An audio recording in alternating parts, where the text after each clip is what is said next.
Good afternoon. Welcome to the 2019 Distinguished Burtenshaw Lecture. My name is Nancy Swanner, and as the Associate Dean and Director of the School of Hospitality Business Management, it is my privilege to introduce our featured speaker and to provide a bit of history on the Burtenshaw Lecture Series. Before doing so, I would like to ask, as a courtesy to our speaker and all others, that you turn off and put away all your electronic devices, particularly your cell phones. For those of you who know me, you also know that never in my life have I prepared or read a speech, and it's kind of not me, but there are some amazing details about Jerry Burtenshaw and this gift that I don't ever want to screw up. So I literally, this is the script I read from every year because I want to appropriately honor Jerry and this amazing series. So if you're wondering, those of you who've had me as students, like, what is she doing? That's why I'm doing this. As noted in today's program, the Burtenshaw Lecture Series is made possible through a donation by Jerry and Angelina Burtenshaw, which commemorates their late son, Calvin Brett, who planned to enter WSU's hospitality program before being involved in a tragic accident many years ago. We have included a picture of Brett working as a concessionaire in the family business, which is absolutely priceless. Each year since 1981, WSU's School of Hospitality Business Management, through the efforts of the Burtenshaws, has invited leaders in the field of hospitality to visit our campus and to deliver a lecture to our students, faculty, and the WSU community. Today's lecture is being video streamed and is available on YouTube. For Angelina, who was unfortunately unable to make this trip, and those Cougs who may be joining us via YouTube from Cesar Ritz Colleges in Switzerland, Vancouver, Everett, Tri-Cities, the Global Campus, and beyond, welcome. We're really glad you're here with us today. In addition to supporting the Burtenshaw Lecture Series, the Burtenshaws have been instrumental in helping to shape the WSU hospitality program throughout the years with their vision, their leadership efforts, and through their very generous contributions to the school. Jerry Burtenshaw is a prominent and very successful graduate of our program. He has received numerous noteworthy awards and honors and awards, including WSU's Alumni Achievement Award, induction into the College of Diplomates of the Educational Foundation of the National Restaurant Association, being named Hospitality Man of the Year by the Washington Restaurant Association, the Dean's Distinguished Leadership Award by WSU's Carson College of Business, and in 2017 was inducted as a member of the inaugural class into the School of Hospitality Business Management's Hall of Fame. The Burtenshaws are remarkable individuals who turned tremendous personal loss into the establishment of this wonderful lecture series that has significantly impacted students for over 35 years. Jerry Burtenshaw, would you please let us stand and recognize you?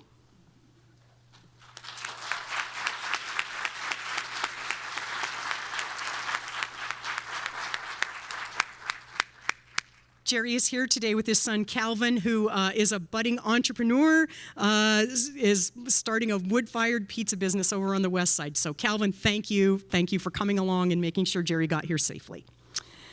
In our audience today are a number of others that I would like to stand and be recognized. Members of the School of Hospitality Business Management, ambassadors. Officers of our professional student organizations, Sigma Iota, Eta Sigma Delta, PCMA, and the National Society of Minorities in Hospitality. Where are you? Some of them are the same.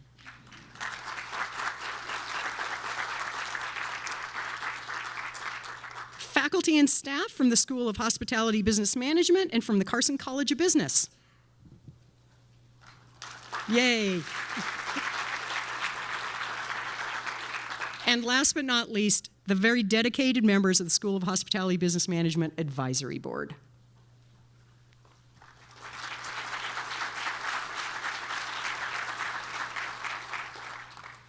Now to introduce today's guest. Bob Donegan has helped manage Ivor since 1977. He joined the company as the CFO and was asked by his partners to become the president in 2001. Under Bob's leadership, the company's employment, number of stores, and revenues have tripled. While you can read Bob's bio in the program, I wanted to share something about his hiring philosophy that I found that sums up the entire Ivor's culture. Students, listen up. And I quote, "When we interview new people, we ask questions that determine their optimism quotient. People who are optimistic tend to seek solutions. People who are pessimists tend to be complainers. If there is a problem or a crisis, the optimist is always trying to find a solution. The pessimist is always whining. Bob Donegan is one of the smartest, wittiest, friendliest people I've ever been blessed to know. He also happens to be one of the best storytellers, which keeps the spirit of Ivor Haglund alive and present in the businesses that Ivor started.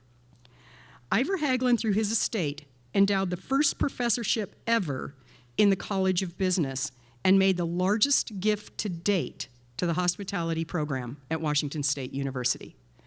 Please give an amazing Coug welcome to Mr. Bob Donegan. Thank you, my dear.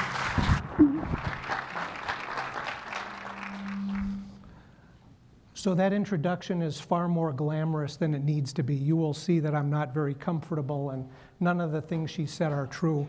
I was just sad that my mom wasn't here to hear that, because she would have been proud about it. So Lisa and I came over yesterday, and we had the chance to meet some of the faculty this morning. And have you been keeping track of Donald's tweets from Hanoi? Despite being 8,000 miles away, he made a pronouncement this morning about the U.S. Department of Agriculture.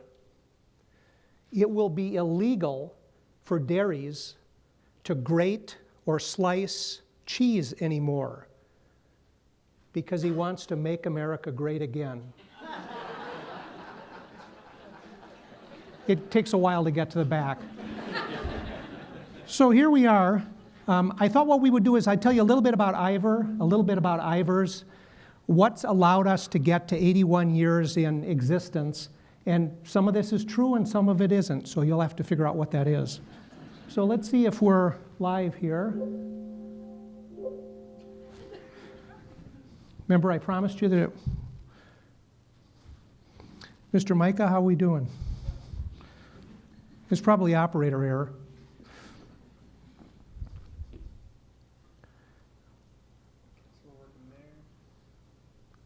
So there we go. Yeah. Thank you, sir. Yep. Have you guys met Micah?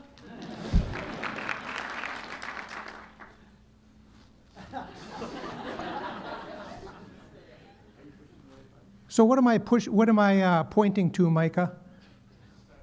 What? I'll just do it up here. There we go. It doesn't work.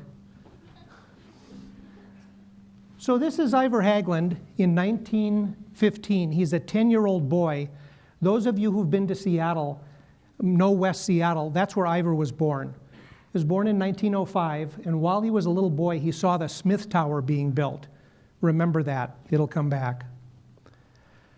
So he graduated from the other famous university in the state, the University of Washington, in 1928 with the well-timed degree as a stockbroker. What happened in 1929? The big crash. He was a single child of single children, his Swedish father and his Norwegian mother, and they owned a bunch of properties in Seattle, and when people stopped paying their rent, Ivor had to get a job. So he visited cousins of his on the coast in Seaside, Oregon, and his cousins were dipping marine life out of the water, putting it in glass tanks and charging people a nickel to see it. And with his business degree, he said, I can do that in Seattle. So in West Seattle, near where Salty's restaurant now sits, he opened one of Seattle's first aquariums in 1937. Nobody visited. So August 1st, 1938, he moved the aquarium to the northeast corner of Pier 3 on the Seattle waterfront. And if you look on the picture here, you see the octopus there? That's the location today of the Kidd Valley, and the main Ivors is to the south. Now, this is Pier 3. Today it's Pier 54. Does anybody know why the numbers changed? We'll go to the old guys in the audience. Mr. Anthony Anton, do you know? So during the Second World War, when the Navy sent ships to Seattle, the piers were numbered in the order in which they were built, not geographically. So they couldn't find which pier they wanted to go to. So by the act of war, the U.S. Navy was given the right to renumber any piers in any domestic harbor throughout the U.S. So Pier 3 became Pier 54. And this is one of my favorite pictures in the Ivor history, because if you look in the front window here, and it's hard to see because it's blown up so big, you can see Terry Umbright as a little boy riding in this car. So here's Ivor off Alki Point, West Seattle, the north corner, gathering fish for his aquarium. You can see him there in his little captain's hat and his waders. This is what it looked like inside the aquarium. You can see it's very simple. Glass tanks, cost a nickel to get in. There were little explanations there. But as a little boy, Ivor learned to entertain himself and became a musician. And by the time he was done with the University of Washington, he had his own radio show. So he was really good as a marketer. And Ivor took advantage of that marketing skill. And here's an example of it. He would take Patsy, his seal, put the seal in a baby carriage, and take Patsy up to see Santa Claus at Frederick and Nelson every Christmas. Well, guess what picture was on the front page of the Seattle Times and the Seattle PI every year? And people knew that Ivor had an aquarium on Pier 3. While people waited in line to get in the aquarium or after they visited, he knew they'd be hungry. So on the southeast corner of Pier 54, if you look way over here, see the sign for Ivor's Aquarium, on the southeast corner, he opened his fish bar. This is what it looked like in 1938. He served fish and chips and chowder, and Ivor's chowder recipe was red. It was not the white chowder that now sells 20-to-1, white versus red. Notice the fashionable guy with the bow tie right in the middle? He's unrelated. So people were soon making more visits to the fish bar than they were to the aquarium. So in 1945, he closed the aquarium, he donated the marine life to Vancouver, British Columbia, and he opened up Acres of Clams. And if you visit the Stanley Park Aquarium in Vancouver, those are the descendants of Ivor's original marine life. This is what Acres of Clams looked like in 1946, soon after it opened. You can see it's a typical, prototypical seafood restaurant, fishing nets, Japanese fishing floats on the ceiling. If you look over on the side here, you see the collection of china? That's Ivor's grandmother's china collections from both sides of the family. And when we remodeled the restaurant in 2014 and 2015, one of the things we were looking forward to doing was taking that china down and putting it in the new restaurant. Unfortunately, when they put that china up, they drilled a hole in every plate and put a screw through it, and when we took it down, most of them broke. So the new restaurant doesn't have the old collection. So this is what the restaurant looked like during the 40s and the 50s. You'll notice his promotional marketing. You know, if you work in downtown Seattle, you look down on top of the Seattle waterfront. You don't see things at ground level, you see things from up above. So to market the restaurant, instead of letting the heating, ventilating, and air conditioning system distribute the power and the heat, he put an octopus up there. You see it? And all of those orange legs are what the heating and ventilating is being distributed throughout the restaurant. So here's a little aquarium test for you. What did the scientists call octopuses before they were called octopuses? Come on, we got a biology department here. No biologists in the room? They didn't know how many legs there were, so their original name was the polypus. And it wasn't until they finally did research that they counted that there were 8 legs and called them octopuses. So this is another one of my favorite pictures, which is why it's in the presentation. Does anybody recognize the mistake in this picture? So Mark, you should know about this. Jerry, you might know about this. Look at the bus. How's the bus powered? It's a trolley. It's an electric trolley, and there are no trolley lines on the Seattle waterfront. The trolley lines are up on First Avenue.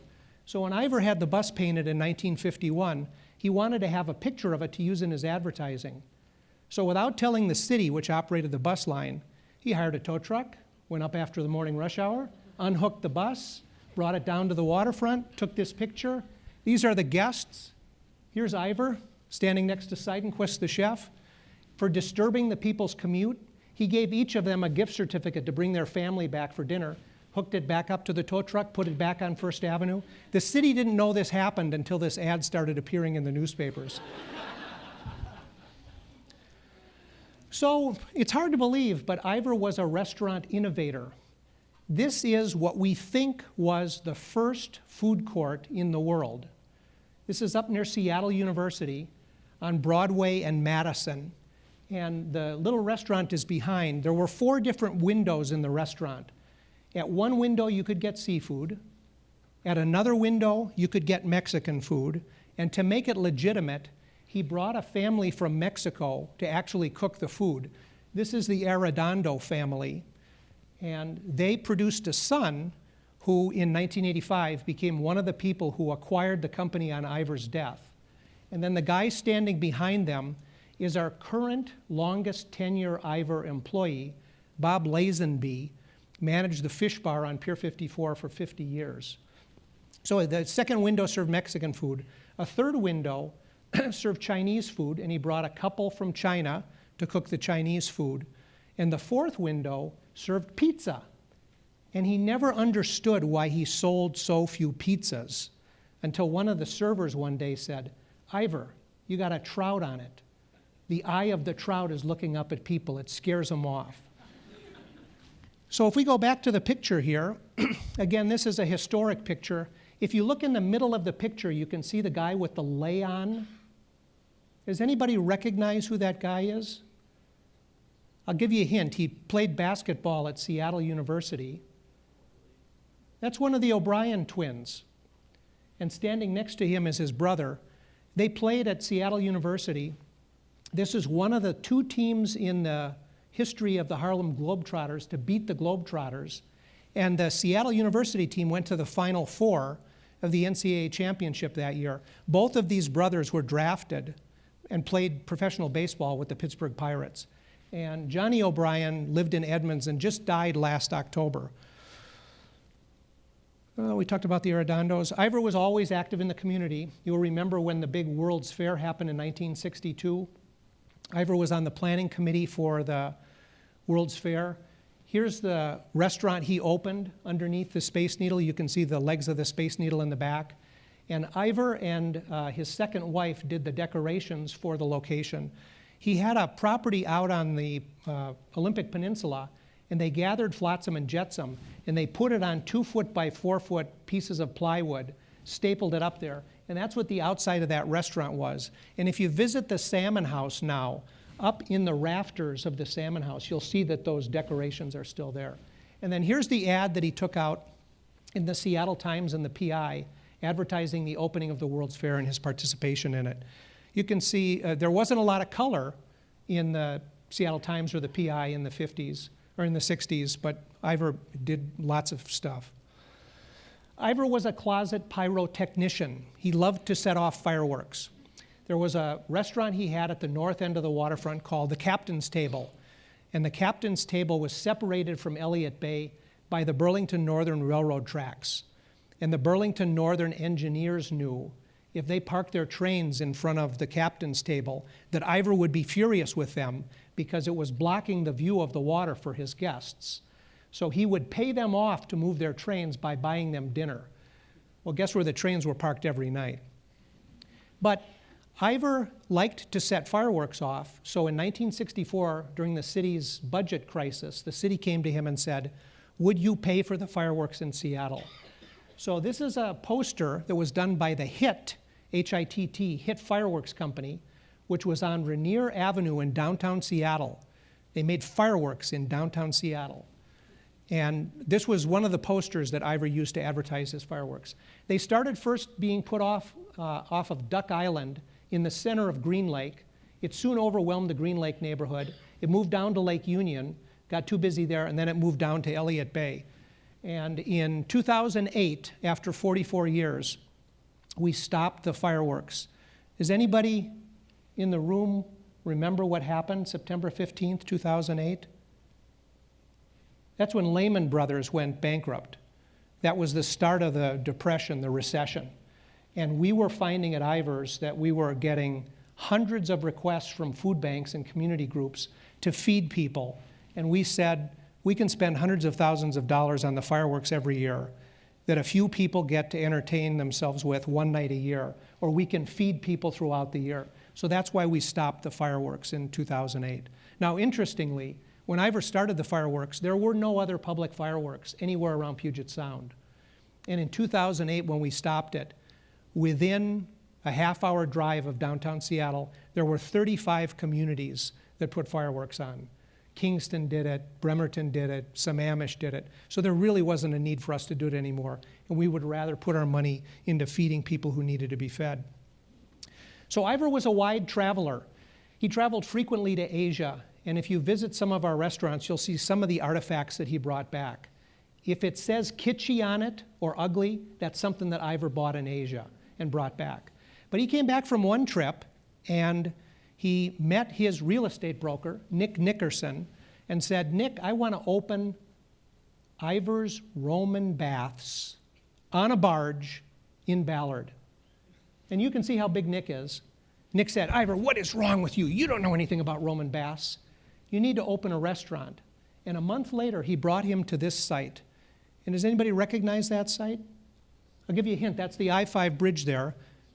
And this is what it looks like today. Well, last summer, not today. It's not blooming today. So he opened the Salmon House. And this is another of Nancy's favorite stories. There's a great story that goes with this. He bought the property in 1966, and in 1969, the night he opened the restaurant, he invited the city council and the state legislature and all the media and all the TV stations and the Chamber of Commerce and Rotary, and everybody was in the restaurant. It was built to resemble a native longhouse. You're hospitality people. What does every major kitchen or hotel have in the kitchen to evacuate smoke? Why, a big grease hood, right? A native longhouse wouldn't have had a hood, would it? And so there was no hood in the restaurant. So when they brought the alder, everything's cooked over alder at the Salmon House Inn, it was wet, it smoked up. There were no windows in the restaurant when it opened in 1969. The place smoked up, the fire department was called, broke out the walls, evacuated everyone, and the night it opened was the night it closed. And the next time you visit the Salmon House, if you go up into the seating area that's in the middle upper, it's up 3 steps. If you look at the big cedar beams that span overhead, you can see the char marks up there from the night it opened and closed in 1969. He remodeled the restaurant, opened it in the configuration that it's in now with the windows in it and an exhaust hood in 1970. This is what it looks like inside. It's interesting when we shop our insurance on this property, there's no steel in this property. Can you imagine if you're an insurance company, in the center of the restaurant is an alder open fire in a cedar and pine building? It's always a challenge. In 1964, Ivor bought the Smith Tower. Remember we talked about this? He saw it when he was a little boy growing up. And in 1984, right before his death, he sold the Smith Tower. He paid $1.6 million for it. He sold it for $6.4 million. 2 months ago, the Smith Tower sold for $170 million. But between his death in January and the settlement of his estate, he gave half of his estate, which at the time was valued at about $11.5 million, to the business school from the University of Washington from which he had graduated, and to the School of Hospitality over here. Imagine a gift in 1985 of $11.5 million. Does anybody know the Hagelin building on campus? What about the Hagelin professorship? What about over at UW? There are neither. His name's not affiliated with anything. He just wanted kids to get educated. He didn't want any recognition. Can you imagine someone today, Larry Ellison, any of the big high net worth people giving a gift and not having their name on it? None of that stuff mattered to Ivor.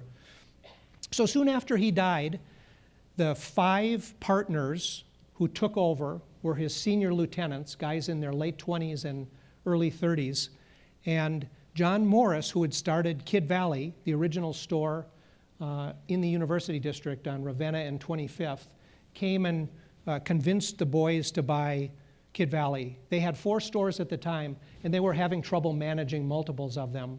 And Ivor's had 15 locations, so the Morrises said, you know how to manage multiple locations, will you take this over?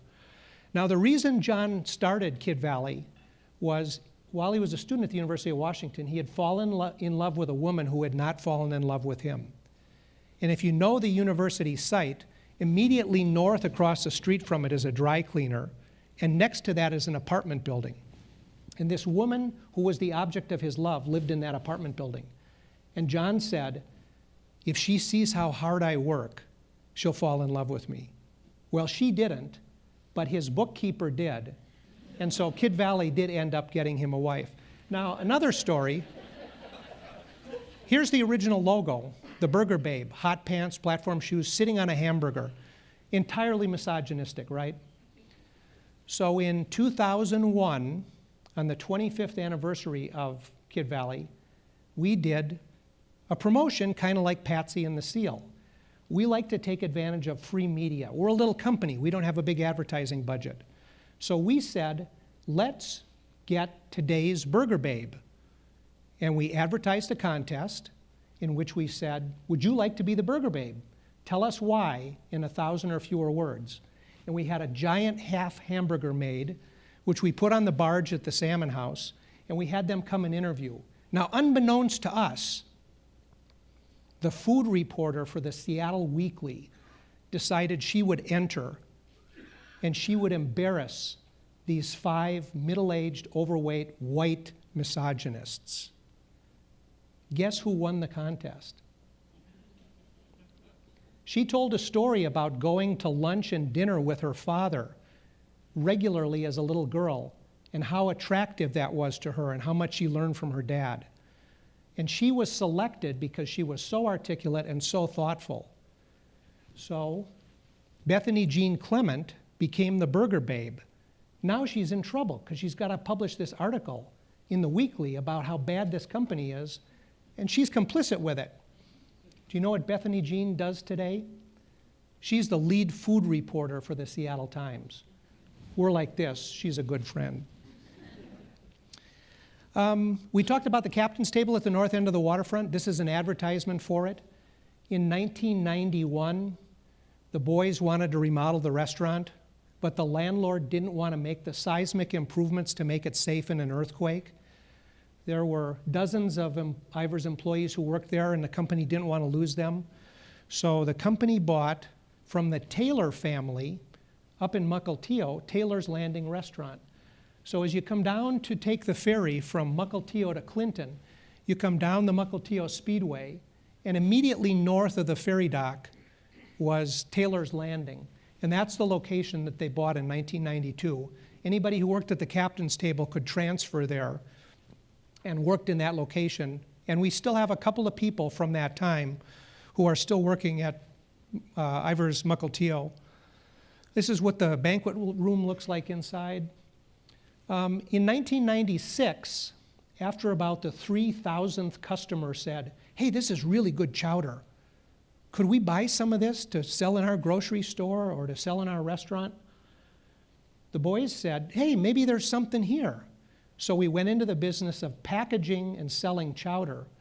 And the person that we hired to do that, was Chris Lewark. Chris was an assistant manager at the captain's table who had gone up to Mukilteo but who wanted to be back downtown because he lived in Federal Way. Chris came back a couple of weeks later. He had made his first sale. He walked into the office and said, I got a great customer. It's the Washington State Ferries. And the boys immediately fired him. They said, they can't run ferries. There's no way they're going to do a good job on our chowder. They're going to burn it. They're going to ruin our reputation. So do you know who our largest single customer in the summer is? The Washington State Ferries. And Chris is in year 27, managing the chowder business. He was the single salesperson. He's got 5 people working for him today, and he's got 30 brokers around the US and Canada, Mexico, China, and Japan working for him. 1998, the Mariners came to us and asked if we would open at Safeco Field. We said, we don't know anything about stadium concessions. We're really pleased and honored that you would ask us. They persisted. They said, you need to open. This is our booth at Safeco Field behind first base. Has anybody eaten there? Lots of people. Did you get the broiled salmon Caesar salad? That's the best item. Fresh Caesar salad. The salmon is broiled right there in front of you. 30 seconds after you've ordered it, it's coming off the grill. It's really tasty. Now, when Safeco Field opened in 1999, we applied one of the rules that we use at Ivers, and that is expect failure. We knew from having surveyed stadiums around the country that whenever a new stadium opens, the first time the cash register system gets turned on and goes live is opening night. And half the time that happens, when the cash registers get turned on, they fail. So 3:05 p.m., the ferry horn goes off, indicating the gates are opening. 50,000 people rush into the stadium. It seats 45,000. The concourses are filled with people, and guess what happens? The cash registers go down. So the 102 food booths in the stadium all start closing their booths, except for two, the Ivers behind first base and the Ivers behind third base on the upper level. How come? We had given our accounting staff the role of operating the cash registers. They don't need a cash register to do math. They can do it in their head. We were the only two booths that were open for the first 2 hours that Safeco Field opened. Plan for disaster. November 27th, 1999, we bought the original quick service restaurant in Seattle, Alki Spud Fish and Chips, out in West Seattle. We don't own Green Lake or Juanita or Edmonds, just the original one. When Rick and Terry Alger, the son and daughter-in-law of the founders, called, I asked them, why did you call us? And they said, you're the only other people in town selling fish and chips made of cod, not pollock, that fish that someone has chewed before they serve it to you. Pollock is a lower quality fish. We talked about the Mukilteo restaurant. At 4:25 p.m. on October 28th, 2003, a big storm came through the Strait of San Juan. All the waves between Hat Island and Whidbey Island were directed east across the strait and came into our restaurant. The restaurant was destroyed. There was an ugly piece of art that Ivor had bought in Taiwan in 1965, a gigantic eucalyptus carp that was out on the patio. The reason it was out there was it was the farthest big restaurant from downtown, and the boys didn't want to irritate Ivor, so they moved it up there, far, far away from his spirit, so that they didn't have to see it every day. Well, it disappeared into the water when the restaurant deck broke up. The insurance adjuster came in the next morning. He told us, this is Halloween. I'll have you open by Christmas, and it'll cost $250,000. And it was 471 days and $3.6 million later that the restaurant opened. 2004, the Port of Seattle came to us and asked us to open at SeaTac. Our location down there was open from 2005 through last February. It was the highest grossing restaurant per square foot, and it by itself earned more awards than all of the restaurants at the airport combined over the 12 years that it was open. 17 times it was named among the top 10 airport restaurants in the world. We lost the lease there last February, and that location closed. In 2005, we changed our chowder location from South Lake Union on the Paul Allen Vulcan campus up to Mukilteo. This is Betsy Akers. She's our quality assurance director. One of her jobs is to taste every batch, about 28 batches a day, of 80 gallons of chowder that comes out. And you can see she's tasting the chowder here.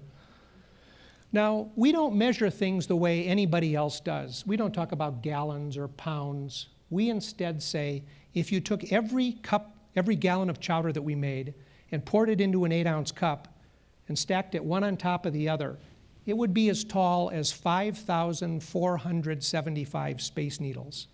And because the plant is across the street from Everett's Wide Body Assembly Plant, where the Air Force refueling tankers are made, we said we produced enough chowder it would fill 11 Air Force refueling chowder tankers. They didn't have to refuel the jets with oil. They could refuel them with chowder. We have another division, which is sports. After the success at Safeco Field, we have locations at Husky Field, or Husky Stadium. 5 of the 13 booths are ours. They're number 1, 2, 3, 4, and 5 in volume. We have 6 booths at CenturyLink. There are 48 food booths at CenturyLink. We're number 1, 2, 3, 4, 5, and 6 in volume. Of the 102 booths at Safeco, we're number 1, 2, 3, and 4 in volume. And we do all the food for the Rainiers at Cheney Stadium down in the south. This is our newest format store. This is one of our seafood bars. It's about 2,000 square feet, fish and chips and chowder, broiled salmon, salads. This is the Puyallup store, which opened in August of 2015. There are some of our brands. So Nancy asked if I'd especially share what it is that we think causes us to be successful. And so if you're going to take notes or take photos, this is where you want to do it. The first rule we found is that really good customer service starts with happy employees. And here's a great example of it.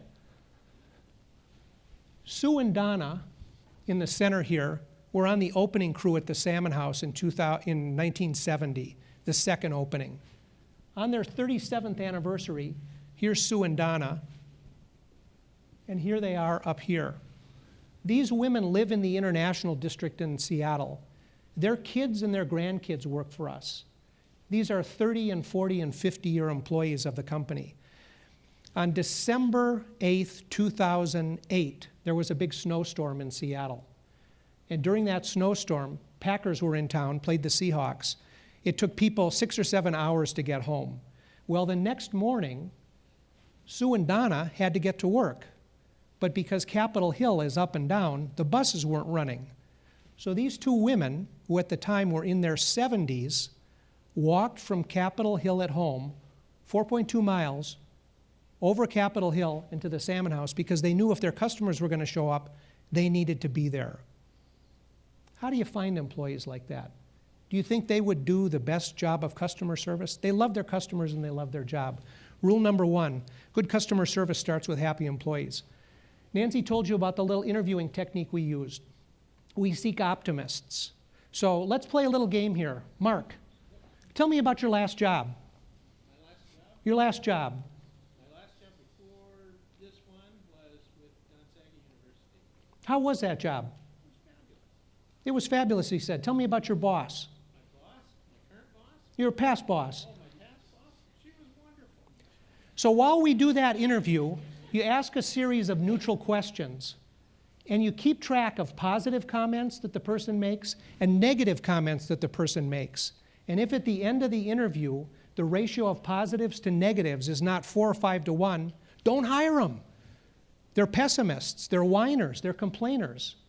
And as Nancy said, in a restaurant, there's a crisis every 3 minutes. Someone drops an order, someone forgets to put an order in, someone overserves a patron. So you got to deal with crises when they happen. You want optimists around. It's a very simple technique to use. Here's another example of it. Here's Phil Lamb. Phil started as a cook at the Salmon House when it opened. You can see he retired 2 years ago. Do the math. How many years was he there? And if you look on here, there is a picture of Phil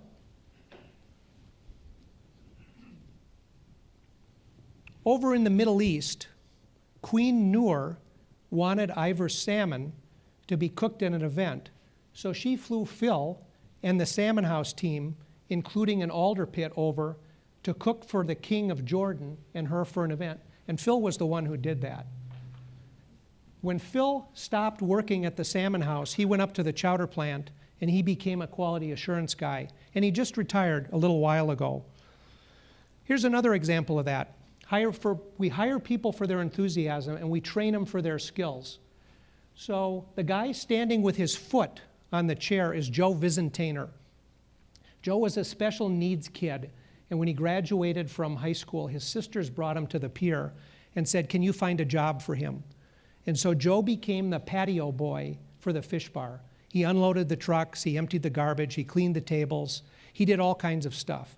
And if you ever visited the fish bar, that's the place where you feed the fries to the gulls. And Joe would see families out there, and Dad would be taking the picture of Mom and the kids feeding fries, and he'd run over, and he'd grab the camera, and he'd shove Dad, and he'd say, "You're on vacation, you get in there with your family too." And nobody argued with Joe, because he was a pretty brusque guy. And then he'd go into the fish bar, and he'd get a boat of fries, and he'd bring it out to him. Well, when Joe retired a few years ago, here are the tenures of the staff at the Salmon House. Terry, the woman in purple, was the manager. Noel. Scott in the back with the blue baseball cap on is our best fish cutter. Every year, starting next week during March Madness, we do a contest where in every store, one person is picked to cut chowder. And our standard fillet for fish and chips is 1.4 ounces.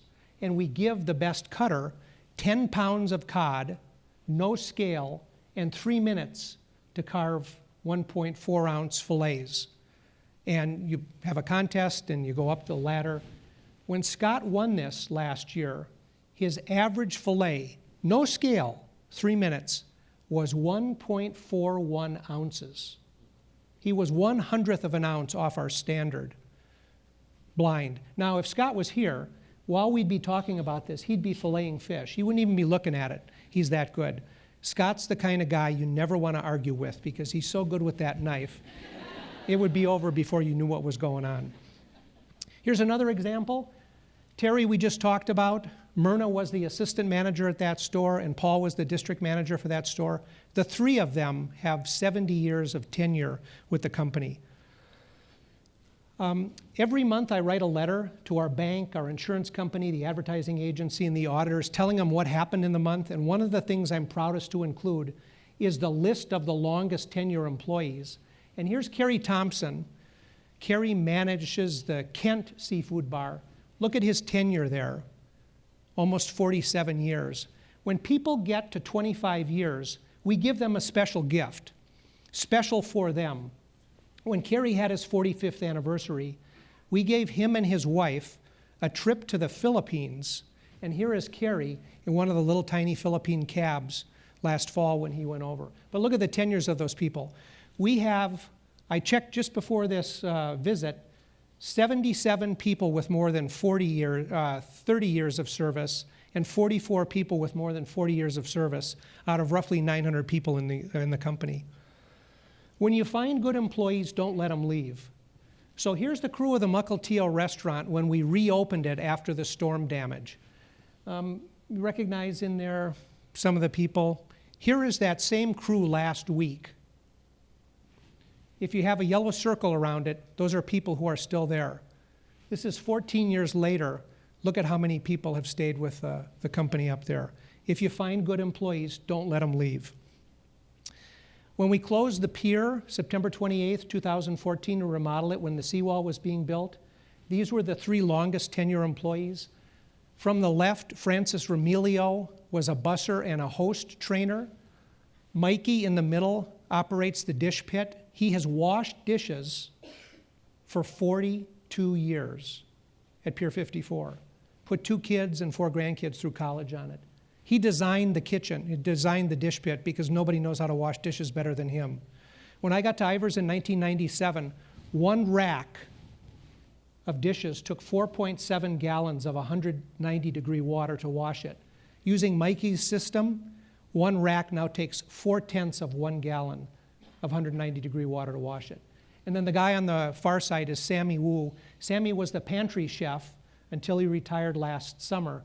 He was the one who shucked all the oysters, made all the salads, and made the desserts. And these three guys, 107 years between them. Here's another example of long tenure. This is Patty. Patty works at Safeco Field. That's a temporary seasonal job. It's only from March until, in the Mariners' case, September. If the playoffs happen, it will be through October, November. Patty's worked in the stadium for a decade. We use a simple rule in the stadiums, and that is, does anybody know what the minimum wage in Seattle is right now? Mr. Anthony? $15.24, he said. So we're starting people in stadiums at $17 to $17.50 an hour. There's 3,000 people who work in the stadium, ticket takers, ushers, security people. At the end of the first homestand, the new people can either work for $15.24 an hour, they can come to work for us at $17 to $17.50 an hour. Guess who's got the best employees in the stadium? We do. We pay more, we have much lower turnover. When people do well, we like to reward them. And here is a fun story. Joe Scola here came to work for us about 15 years ago. He was an electrical contractor, and during one slowdown, he was having trouble getting work, and he had always been to stadium events and always eaten at our locations and loved our stuff. So Todd Lewicki, the other guy in the picture, came to Seattle in 2005 to take over the Seahawks. He called me in the summer of 2005 and said, the number one complaint I get in the stadium, Quest Field at the time, is that the food is lousy, the lines are long, and the prices are high. Can you help me figure that out? So he gave us 4 food booths. And Joe and his boss, Walt, and I worked around the clock to improve the quality of food at Quest Field. Joe did an extraordinary job. So every year, we pick one employee as the employee of the year, and he or she gets a clammy.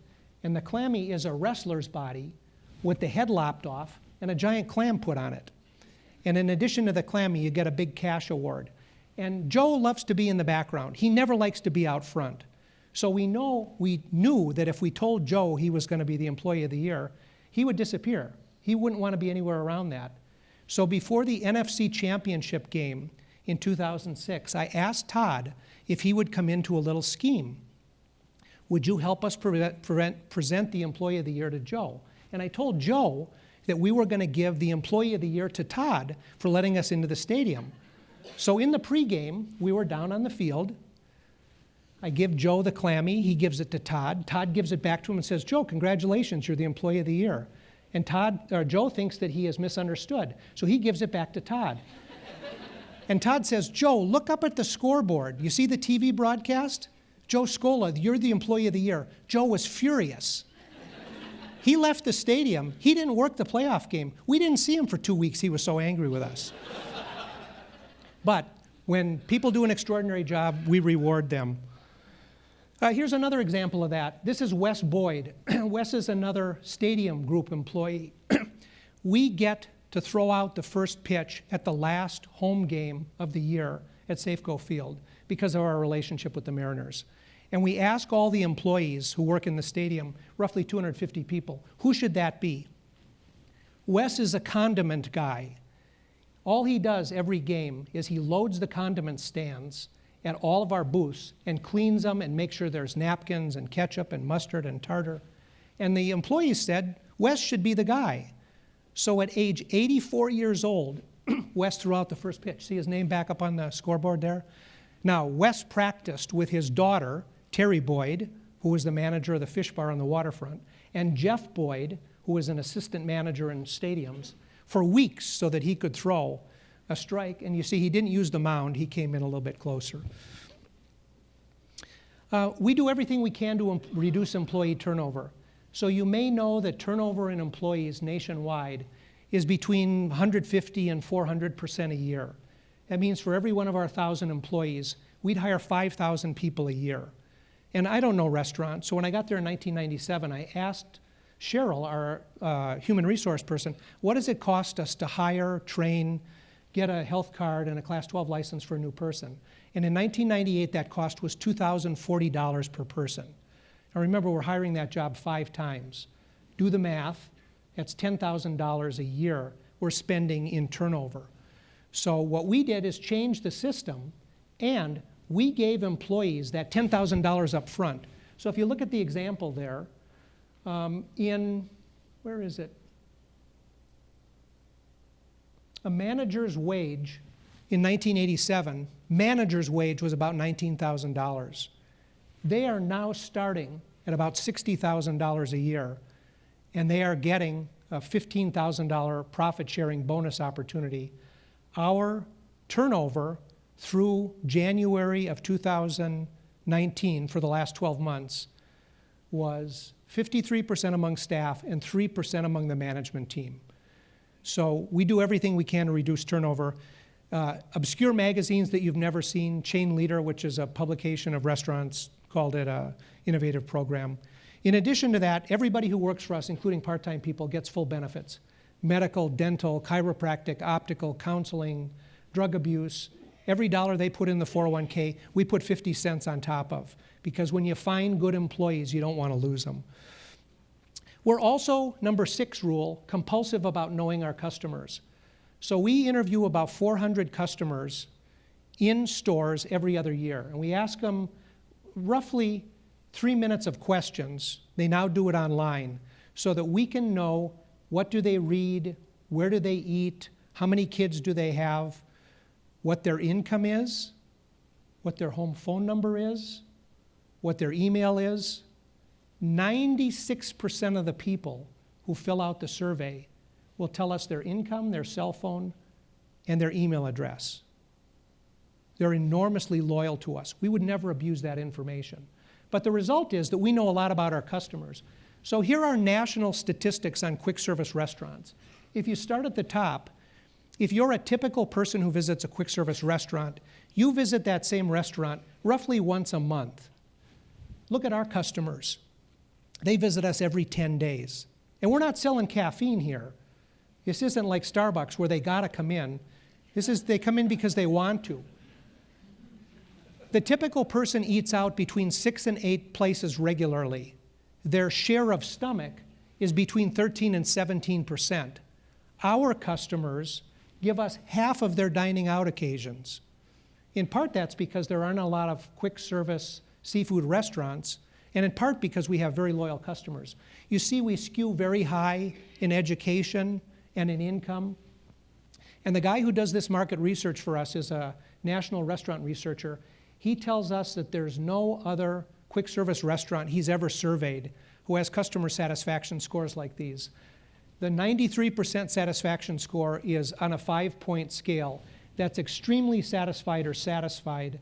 And the national average you can see is 63%. He said that 93% is equivalent to a full service restaurant where people expect more and they get a lot more. So we know lots about our customers. We also focus on the food. This is Chris Garr. He's the chef down at Acres of Clams, 6 feet 10.5 inches tall, which is why that picture looks so awkward. We focus on fresh and local and wild and sustainable.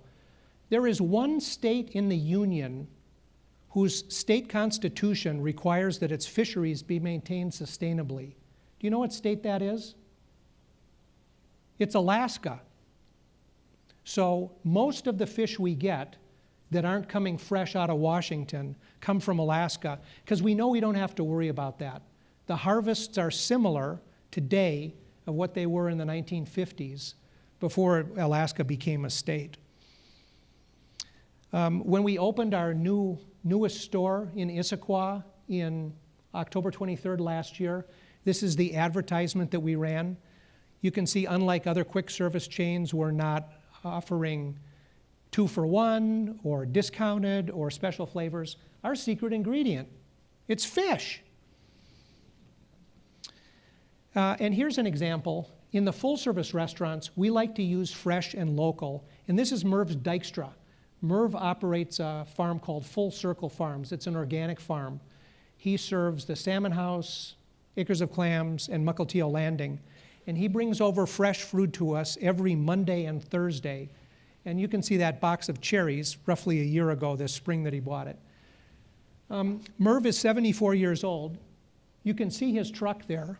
He's got 2x4s sticking up, and he's got cardboard holding it in place. And he presents himself as an aw-shuck, foolish farmer. But Merv does something very clever. When he brings us food every week on Thursday, he'll bring a case of whatever's fresh into the office and give it to the accounting staff. So guess whose check is never late? Fresh, local, sustainable, and wild. We always like our customers to be able to talk with us. So last year we served about 8.5 million unique customers, and this audience is a good example of that. Some of us like to leave comments on written comment cards. Some of us like to make phone calls. Some of us like to make comments on social media. So we provide the opportunity for people to do any way they want. If you call our locations, you will not get voicemail. If you call the office or the pier, you'll get Shelby or Bonnie.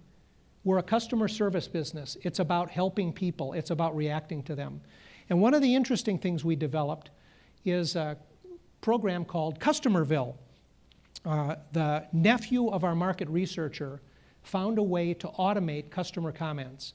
So if you visit an Ivers store, if you look at the bottom of your receipt, it will say, how did we do today? Go to tellivers.com. And if you go to tellivers.com, you're asked 5 questions. Were you greeted? Was the hot food hot? Was the restroom clean?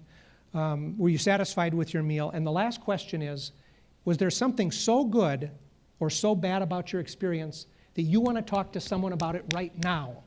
And if you say yes and give us your cell phone or your email address, within 2 hours, someone will call you to find out what happened.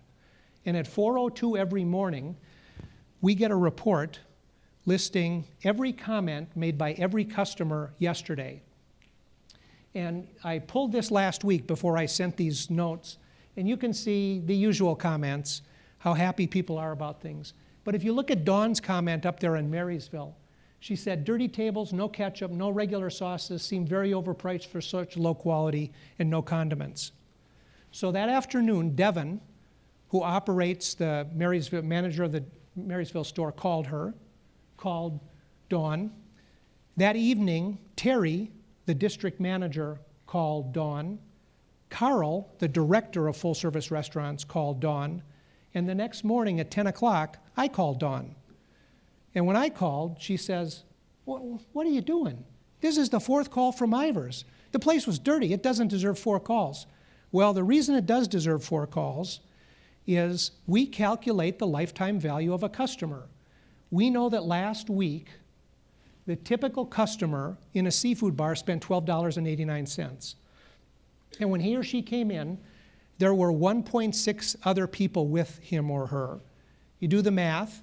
We know they visit us every 10 days. That's 35 visits a year. We've only been doing this research for 22 years, so we don't know how long they come to visit us, but we've assumed 25 years. And so the lifetime value of a seafood bar customer is $30,000. If you're not in the happy business of making people happy, you want to do it on a crude financial basis, if you don't satisfy a customer, you're saying goodbye to $30,000. So everybody in the company is authorized. Whatever you need to do to make a customer's interaction right, do it. If we gave them the wrong order and you need to deliver an order to their house to make up for it, do it. If we got their order wrong and they're upset about it, don't give them a $15 gift card. Give them a $100 gift card. Invite them back to meet you. Because if you don't, you're saying goodbye to $30,000. Now, when we started this system of Customerville, we were getting 300 red flags a week. Now we're getting 13 red flags a week. And you know, when you have a bad experience like that, you tell everyone about it. Well, when you have a bad experience and it gets turned around, you tell even more people about it. It's one of the reasons we think we have loyal customers. We measure, weigh, count, and record everything. One of my partners is an accountant, and he's compulsive. So if you ask Frank how many 3-piece fish and chips we ordered in any 15-minute period in any store since 1980, he can tell you. There's no other restaurant in the country of our size that can tell you how many hours of labor in any 15-minute period since 1980. We can. And here's an example of it. When our cod, the fishing boat, the Northern Leader is up in Alaska fishing right now, when boxes of cod come back, they're 40-pound boxes, they're frozen at sea. When they come in, we slack them out, we melt them in the cooler, and you see every order, every box, the weight is there, and we measure how much water loss there is, how much waste there is, and we go back to our partner, the vendor, and say, hey, water loss should be about 8%. On this lot, it was 12%. Was someone watering down the cod? We're buying cod by weight. We measure, count, record everything. Next, we establish customer service standards. When we opened at Safeco Field, we surveyed the concession business in all stadiums around the country. And we know that the typical cash register in a stadium, whether it's NBA, NHL, Major League Baseball, doesn't matter, sells about $500 per register per game and serves one customer every 60 seconds. And from our fish bar locations, we know that's way too slow.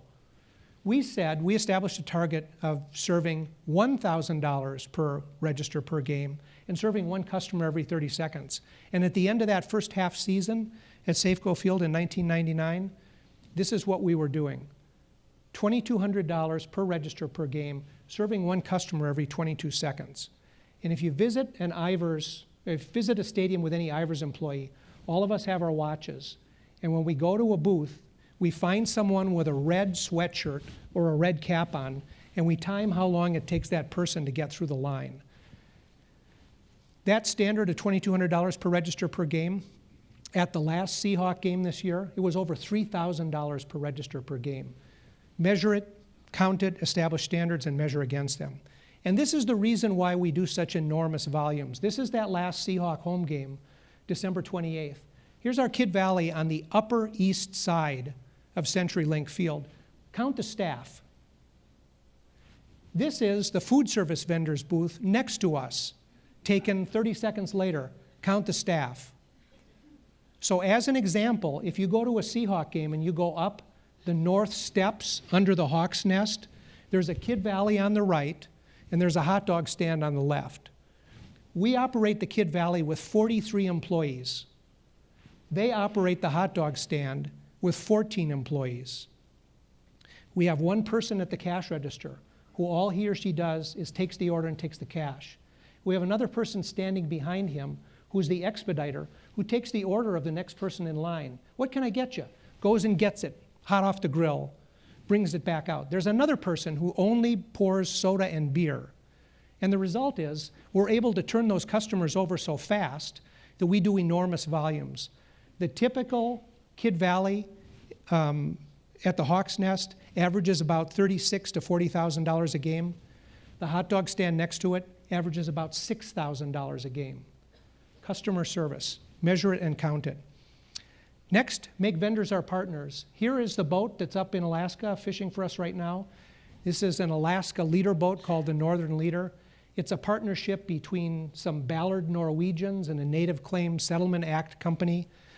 We will buy roughly 1 million pounds of cod from this company on a handshake. There's no contract. These are people we've dealt with for a long time. And if the price of cod through the year goes up, we will give them more money.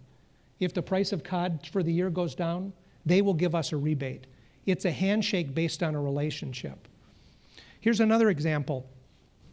If you visit our seafood bars, the salmon that you used to get was a Yukon River chum salmon. And do you know the 5 kinds of Alaska salmon? If you put your hand up, you can learn this here. This is what we teach our staff. What's this little finger? That's your pinky. That's a pink salmon. What's the next finger? What are rings made of? Or silver salmon. The big one is the king salmon. The pointer is the sockeye. And what's this finger?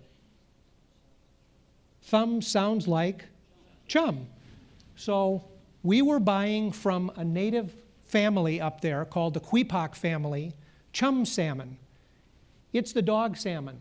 It's the least flavorful salmon. But you may not know that when salmon enter a river to spawn, they don't eat. So the length of the river determines how much fat the salmon have in them. If you're the Copper River, which everybody knows, everybody loves Copper River salmon, the Copper is 280 miles long. The Yukon is 2,900 miles long. So the least flavorful Yukon salmon has more fats and oils in it than the most flavorful Copper River salmon. And we were able to do a deal with them. And so all of our stores had this logo in it. And we were able to pay this tribe in Alaska 10 times what they were getting for salmon if they handled it according to the way we wanted it handled. And if you now start to go to premium restaurants, Elliott's, Anthony's, you'll start seeing Queepac on the menu because we've taught them how to handle the salmon much better. Do deals with vendors, that's important. Next thing, this is a list of 1/3 of our charity partners. Every store manager has a relationship with charities around his or her stores, food banks, community groups. We're all over everything. None of this stuff is public. We don't participate in those philanthropy polls. Charity is its own reward. We don't need to be rewarded for this stuff. And here's an example. This is the Marysville Fair. You see the dancing clams in the back? and the chowderheads. The seafarer pirates and the clowns always start their seafarer adventures down at Acres of Clams on Pier 54. Alki Spud sponsors the Southeast Seattle Historical Museum. This is the Spud logo at an event we did when they remodeled it 2 years ago. Another thing we do is we participate with lots of community groups. So you won't recognize these guys, but these are the guys who dug the tunnel under Seattle. The guy in the middle, Chris Dixon, was the project manager. The guy on the left, Brian Nielsen, is the administrator from WashDOT. And the guy on the right, Joe Conti, is an engineer. We fed the crew that dug the tunnel chowder free all through the process because we wanted to help them and let them know that we appreciated what they were doing. How many people ever ask construction people or thank them for their work? We did it regularly. Next, we managed for the long term. In 2014, when the seawall came to the waterfront, we made the decision to close the waterfront piers. We invested $30 million in renovating the pier and putting the new restaurant in. Nobody else in town invested $30 million on a project whose return would not come for 6, 7, 8 years. This is the construction zone in January of 2015. Who would spend $30 million against that? We managed for the long term. Expect surprises. I told you the story about Bethany Jean Clement. Remember the picture of the Burger Babe? So here's Bethany Jean sitting on top of the burger, and here's her story in the Seattle Weekly after she was selected the Burger Babe. And then finally, it's really important for us at Ivers to have fun. So you may have heard that Bertha, the boring machine, got stuck. Remember why she got stuck? What did she hit? No, she hit a clam, a giant clam. So here is the best example of having fun that I can think of. Mike, I can't get it to... Yeah. We've built to the big climax here, so we hope the climax works. Tonight on Evening Magazine. Think of my happy condition. Seattle icon Ivor Haglund is known for his food and the outrageous ways he promoted it. But their latest campaign may be the wildest yet. Cap! You gotta see this! And we're back. You know, Ivor Haglund is also back, a full 25 years after he died. Now, that's a stunt that only Ivor could pull off. But actually, it's the spirit of Ivor Haglund that's back, thanks to some TV ads that have been running lately. They're the talk of the town. When we find these, it's a done deal. My crew will bring them up. It looks like an undersea mystery about to be revealed. After over 50 years, billboards have been discovered below Puget Sound, placed there by the late legendary Seattleite, Ivor Haglund. Cap! You gotta see this! But is it real? Or is it another clever campaign in the tradition of the man known as the master of marketing? Crazy Ivor. Bob Donegan is the president of Ivors. He says the founder's sense of humor and media savviness was apparent from the start. Almost from the very beginning, the idea has been to do quirky, interesting, fun stuff for the community. Like when he found a cute and whiskery way to promote his new aquarium. In 1939, he loaded Patsy the seal into a baby carriage and took her up to Frederick and Nelson to take pictures with Santa. Another idea that had legs came when he hired over-the-hill prizefighter 2-Ton Tony to wrestle one of the aquarium's main attractions, Oscar the octopus. They got a glass tank, they filled it with water, they put the octopus in, and they wrestled for minutes. Oscar was declared the winner, despite going into the match with one major injury. The octopus was dead. Some of Ivor's best stunts were completely spontaneous. The famous corn syrup spill when the railroad car punctured and dropped corn syrup on the waterfront. Ivor had his cook make up gigantic pancakes, put waiters on, came out, and ladled that corn syrup onto the pancakes. And some of his ideas got him into trouble.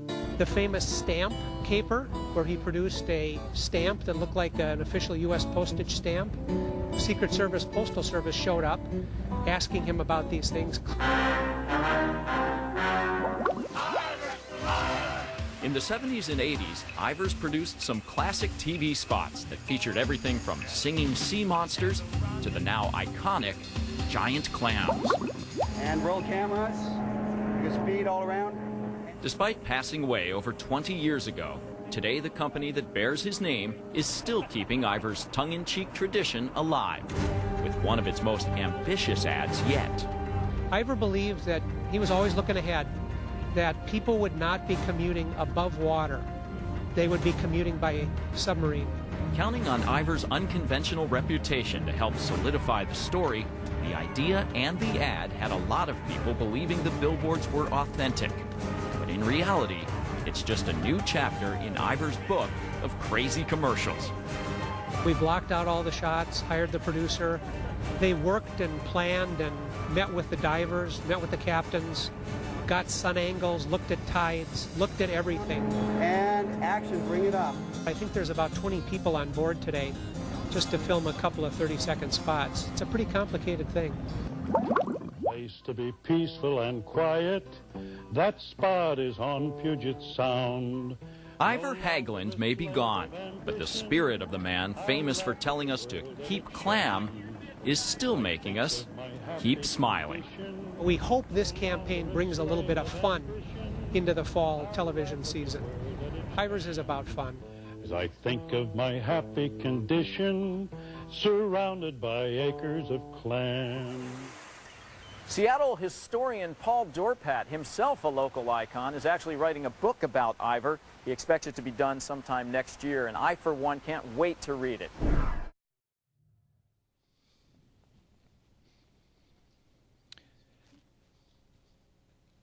So I think that's close to the end.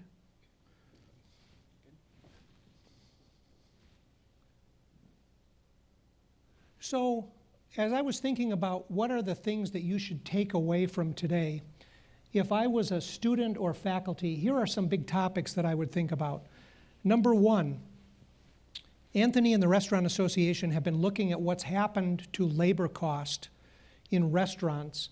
Our labor cost at Ivers as a percent of revenue in the last 3 years has grown from 30% of sales to 45% of sales. Does anybody know what the average margins in restaurants are? Mr. Anthony, 4 or 5%. So if your labor cost goes up 15 points or 50%, where does that 4 points go? Second one, what about automation in restaurants? You've seen Flippy, the hamburger flipping robot. Is automation an option? Is it a problem? Is it an issue? I'd be thinking about that. Another thing is the Merv Dykstra example, domestic sourcing of product, fresh and local stuff. How important is that going to be for customers? Is this another passing fad like carbohydrates, or is this something that people really want? We have stores throughout Washington State. Many of the jurisdictions in which we do business have different regulations, not because we're sloppy, but just because the regulations are different. We may be out of compliance with regulations which are different in Tacoma, from Seattle, from Everett, from Spokane. It's really difficult if you want to operate multiple restaurants to make sure you're keeping track of compliance in every jurisdiction. Traffic congestion. Many people don't live within walking distance of restaurants. They have to drive there or walk there or bike there. How does that change with congestion? Do delivery services work? Delivery services don't work with fish. It has a shelf life of about 15 minutes before it's not good anymore. So a delivery service that takes a half hour is not going to work. We don't know when, but a next recession is coming. When the recession comes, what happens to all these restaurants that have opened everywhere around the country that haven't built their customer bases? And then finally, one of the big issues that we face this morning is we've been trying to produce a soup using Cougar Gold. And when it goes into our kettles, it scorches. So if I was one of you food scientists or hospitality people, I'd find a way to make Cougar Gold that can be cooked without scorching when you make it into soup. I think that's it. Do we have time for questions, Nancy? Sure. So you're supposed to ask questions into the microphones because it's being broadcast around the world, right? Does anybody have one? Great. No questions. We're out of here, right?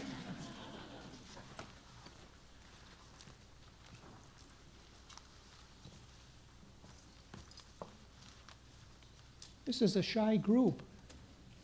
Mr. Anton. So, can you hear me from here? I'm going to go to the mic. So I've been talking to a lot of students this week who are trying to find where they want to go with their degree afterwards. How would you encourage them to find their passion, whether it's in fish, or in hotels, or in restaurants? Because I think a lot of them have the degree, and now they're wondering how they connect and how they find their passion. What advice would you give them to find how they connect from here?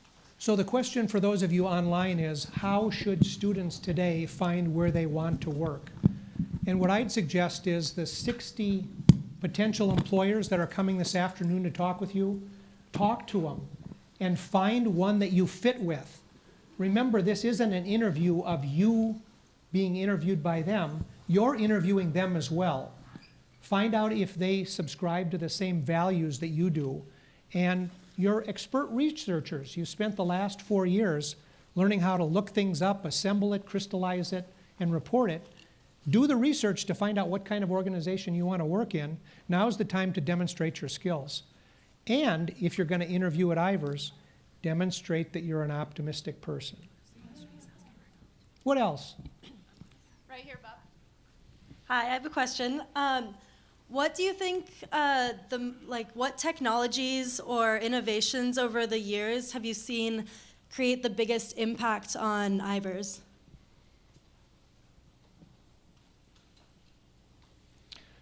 So because we're primarily seafood, I think the thing that's improved the most is it's virtually indistinguishable to taste the difference between frozen at sea fish and fresh caught fish. So our standard for frozen at sea fish is it has to be caught long line, not in a net, bled, headed, gutted, and frozen within 4 hours. And if you compare that to a piece of fresh salmon that came off the boat and got to us a day later, it's really hard to taste those differences. So the technology I think that's made the biggest improvement is freezing technology at sea and knowledge from university food science departments about how to process it quickly so it doesn't break down. The quality is significantly better today than it was even 5 years ago. We don't buy any cod or any of our fish that have been caught in Alaska, brought aboard and frozen, sent to Asia, thawed, processed, refroze, and sent to Seattle. Because every time you freeze it, it deteriorates a little bit. We would like it, if it's not fresh, frozen once, and that's all we'll buy. Hi, Bob. My name is Jasmine. I have a question for you. I'm right here. Hi. I have a question about the community involvement about Ivers. So how has being so involved in the Seattle community helped you and the company benefited professionally?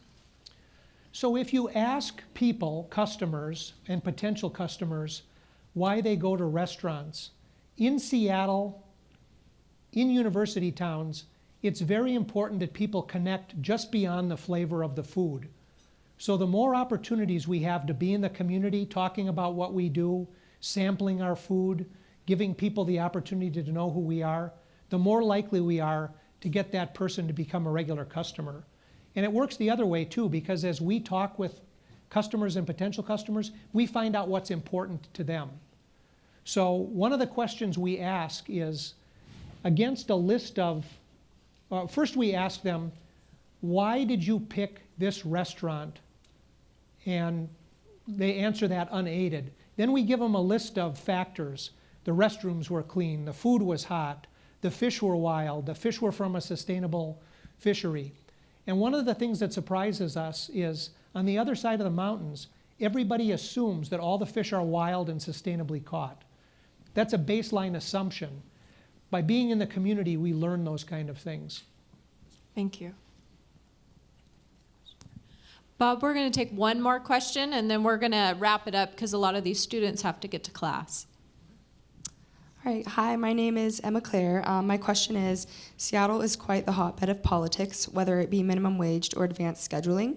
How do you adapt to these game changers across the whole restaurant portfolio, and how do you balance your dedication to your staff and community between profit?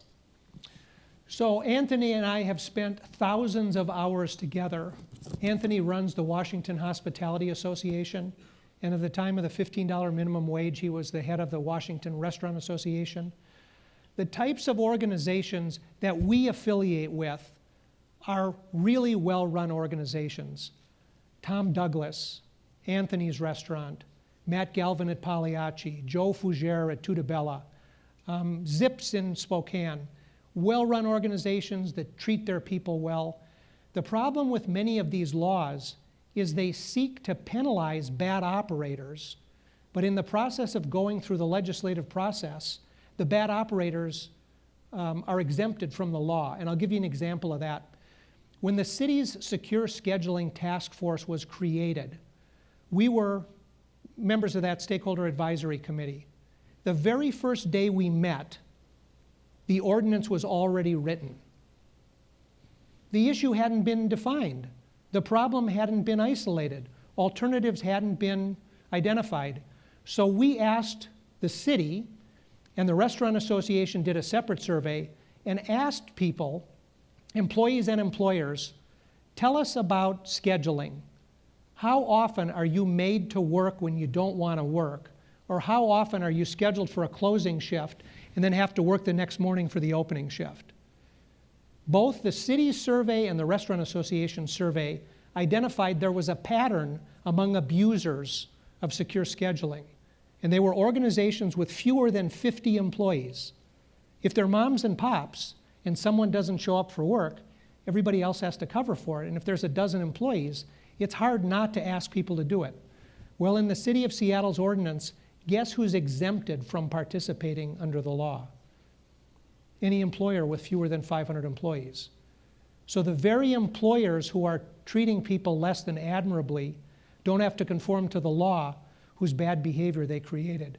It's very hard for us as rational, thoughtful, good employers to deal with that kind of stuff. So we do everything we can, and that group of restaurants that I just told you about, they are the ones who already have good policies in place so that those things don't come up. You know from the little example I gave you of the lifetime value of a customer, if we don't have customers, we don't have a business. So deal first with the customers and employees. Don't worry about the profitability because that falls out if you do a good job. How's that? So thanks for coming. Now, everything I've just told you up here may be baloney. You will determine that. When you leave today, there are gift cards for every one of you. Our typical ticket yesterday was how much? $12.89. So there's a $15 gift card back there for you.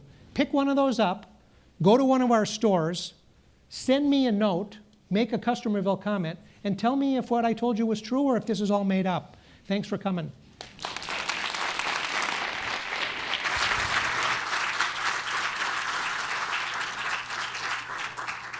Thank you. Very, very quickly, we do. I know the students have to get to class because they have a class that starts at 2:50, but I wanted to acknowledge that in my opening remarks, I made an error, so I'm going to call it out. Clearly, I was thinking about my high school graduation year when I said Bob started with Ivers in 1977. I knew it was 97, but I said it wrong, so I'm sorry. I was screwed up. All right, so thank you, Bob. Let's go over here and...